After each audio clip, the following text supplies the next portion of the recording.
Welcome back to our conversation with Dr. Ali, Amadu Ali, who is the director of the President's Campaign for Re-election. When we left off, he was responding to some of the people campaigning for the president and the comments they've been making. Now I want to go to some of the issues that happened in the past. Dr. Ali, let me ask you, in 1978, you were famous as education minister. Under you, the students went on demonstration following the killing of a student at University of Lagos. It led to that infamous Ali must go cry.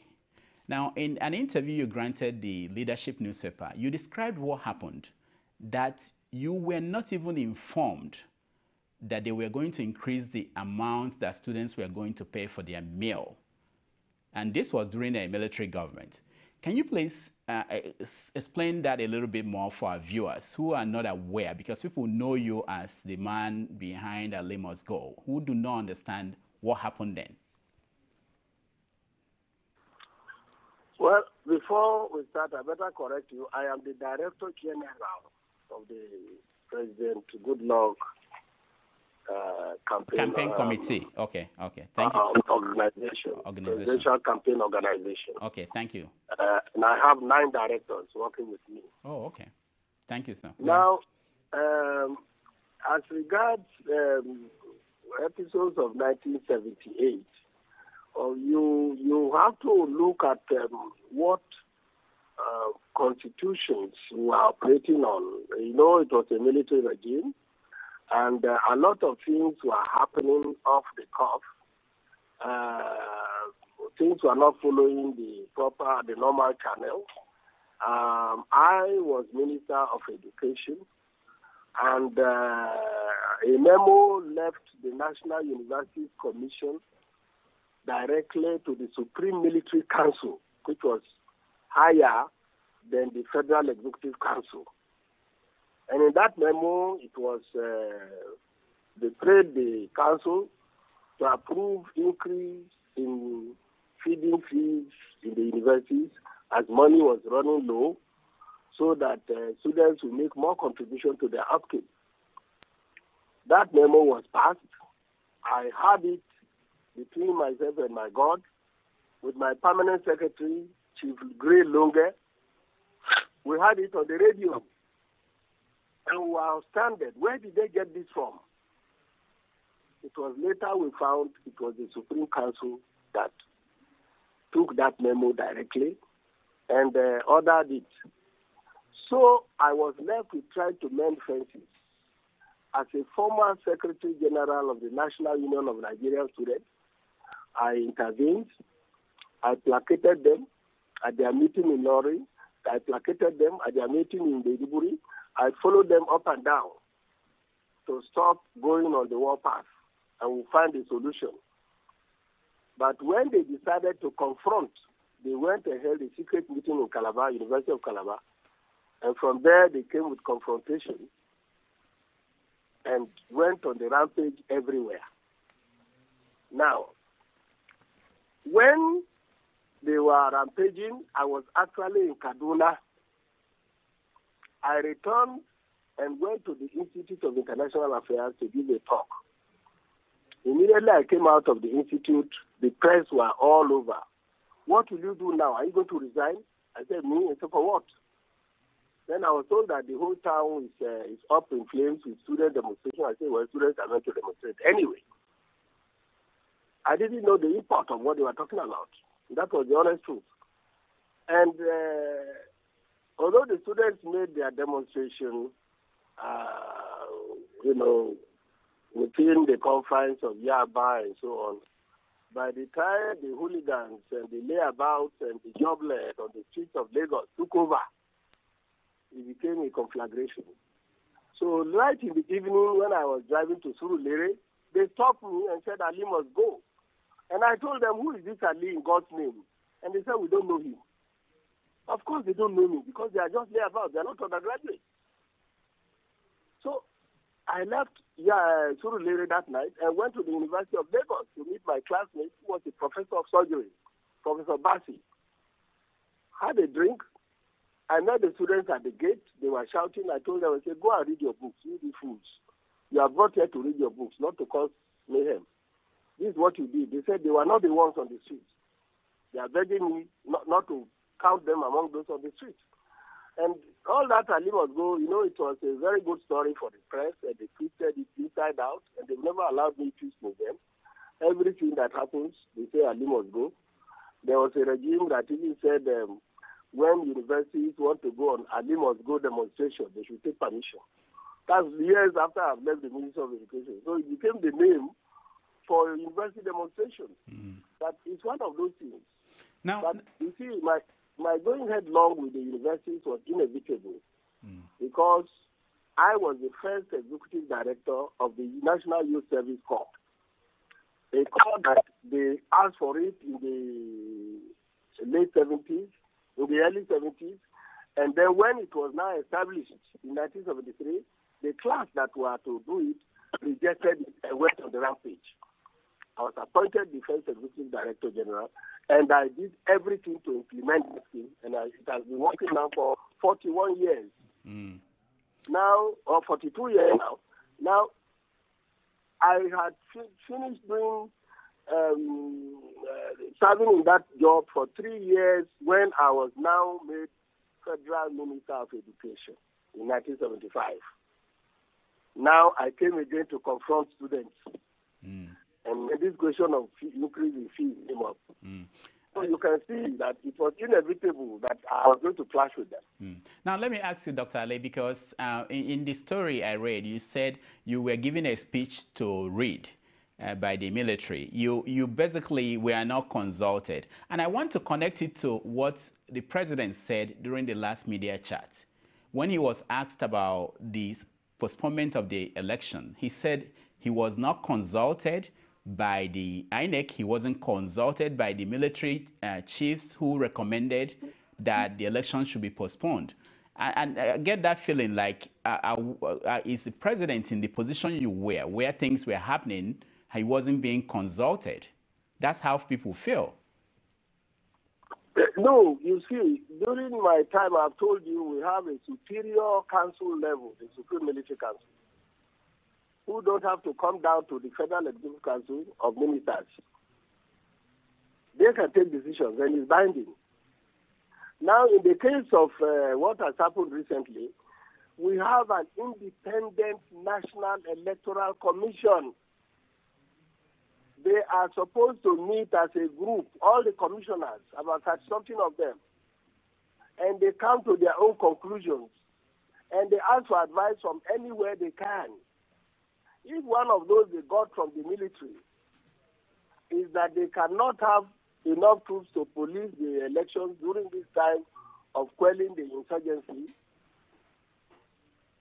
is what made them feel that they have to postpone the election. That is left to them because they are independent National Electoral Commission. So if the president said he was not consulted, he is telling you that he did not order it. Because you don't consult a president. All right. The president, you can advise him. Let's but when you are an independent body, that question doesn't arise. Let's look at this. We are now 3 weeks to the election, and most people, analysts, they are saying that this postponement has been favorable to the PDP more than the APC. How do you see that? Do you agree? Well, if you are following my statement again, when I made a press conference after the INEC postponement, I said the PDP was ready for the election any day. And up till now, I stand by that.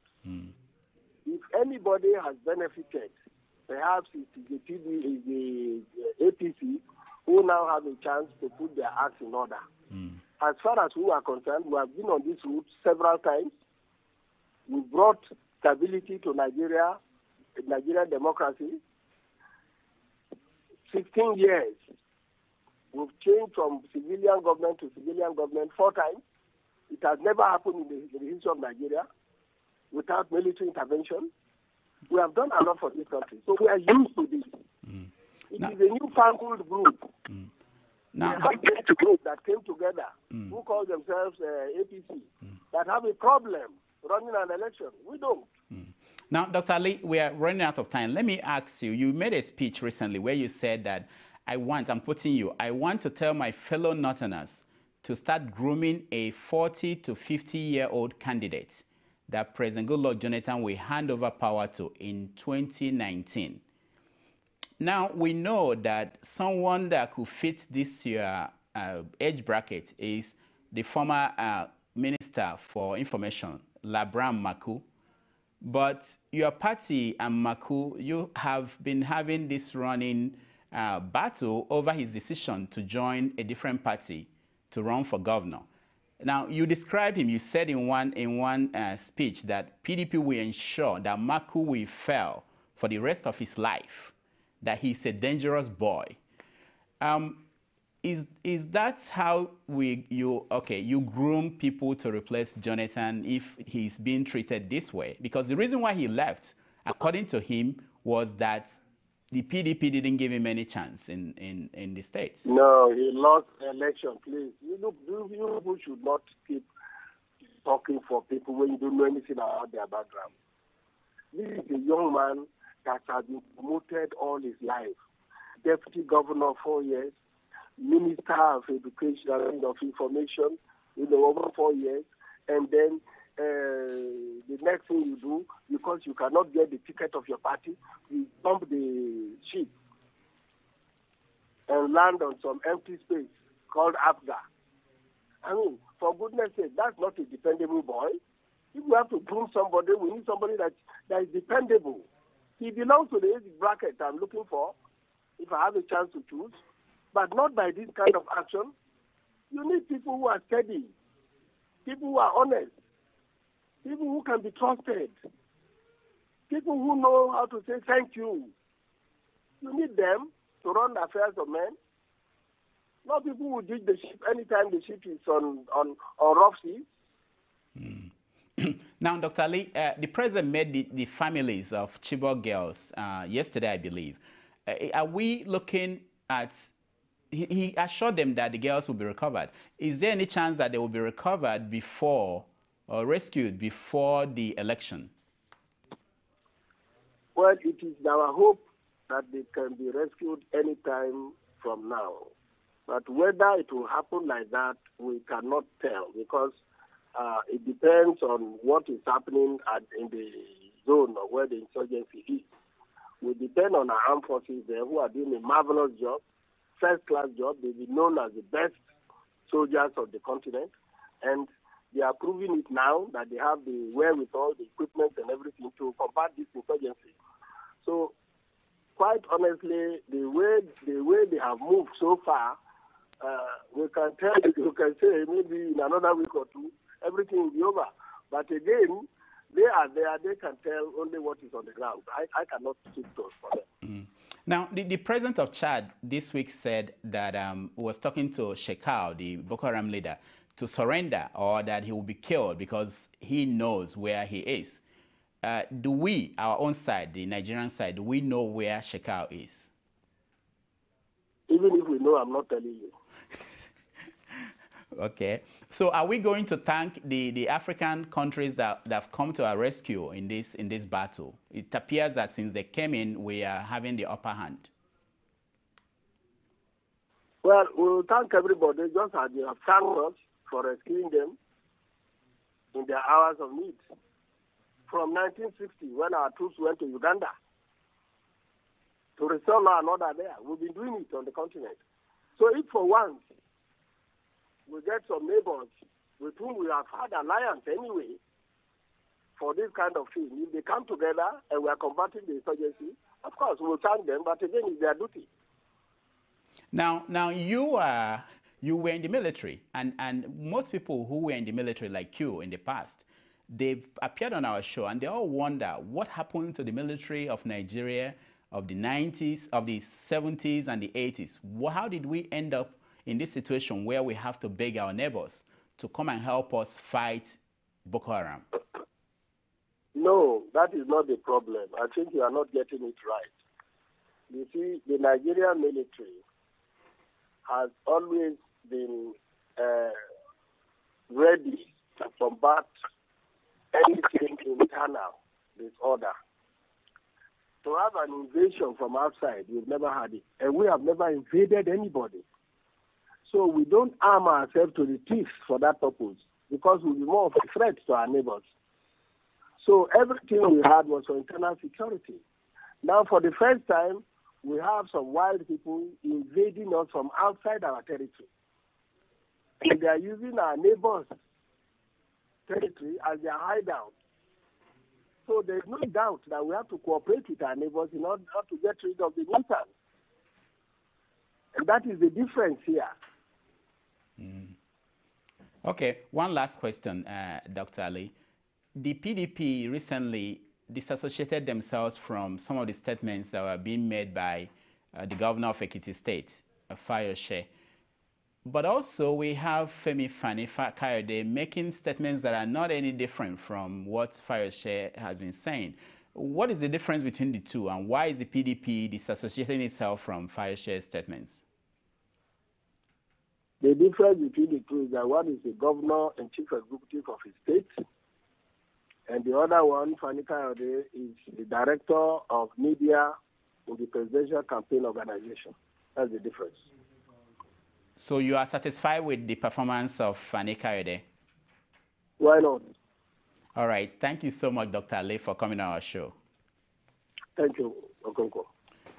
That has been Dr. Amadu Ali, who is the director of President Jonathan Re-election Campaign Committee, the chairman of the campaign committee. When we come back, we are going to bring you more interesting programs, so keep watching.